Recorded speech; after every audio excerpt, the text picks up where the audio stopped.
Who is the guardian in the marriage? Listen carefully, brothers and sisters, I have to make this very clear. The guardian of the bride.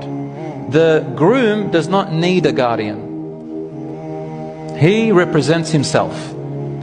The bride needs a wali. She needs a guardian who represents her and speaks on her behalf and has to approve. Why?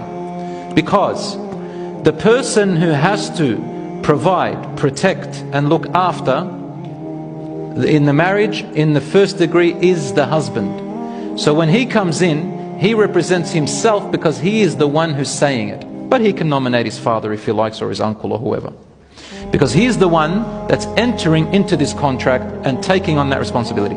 Why do we have her father and not her herself? Because her father or her uncle or whoever it is who is her guardian, in Islam, it is the duty of the male members of a family, the male members of a family who are related to the girl, who are responsible to protect and provide for the girl. Not the mothers, not the aunties, not the sons. It's always either the father or the uncle or the grandfather or the son or the brother. Because they're responsible for that, they're responsible for her protection and her affairs, her father has to come and give that responsibility from him, transfer it to this new husband. So he shakes hands with him and says, I give you my daughter, meaning I now give you the responsibility. I'm no longer responsible for her, you are. And we need the father there because he has got that duty and he has to pronounce and declare that the duty has been passed on, and he agrees that it's been passed on to him. So there's no clashes. So when you understand the duties of the men and women in a family unit, you'll understand why we have the guardian there. And really it's about the protection of the girl and her interests. All these men come along and these women, mostly for the girl, so that she is not played around with, she is not used, her rights are met.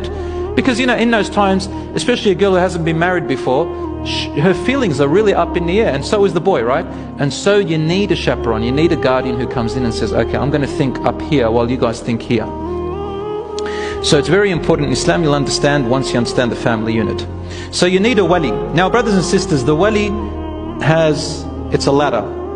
There is an order to the wali. The first person who has to be the wali, the guardian, is her father in the first degree. The father is the main one.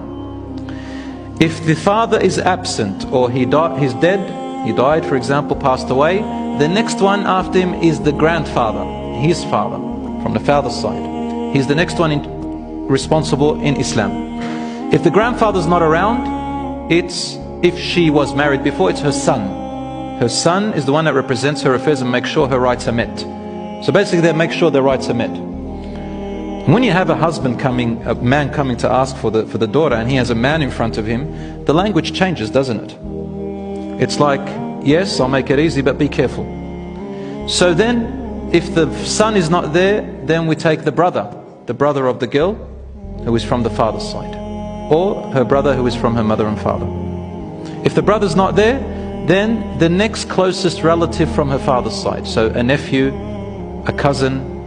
That's the correct order, because in Islam it is always the father's side of the men who are responsible to provide, protect and make sure the interests of the girls of the family are met. That's why the Prophet ﷺ used to say, خَيْرُكُمْ خَيْرُكُمْ لِأَهْلِهِ. The best among you men is the one best to the women of his family. Ahlihi meaning his wife, number one, and ahlihi also means his mother, his sister, his daughters, the ahl. Brothers and sisters, that's the wali.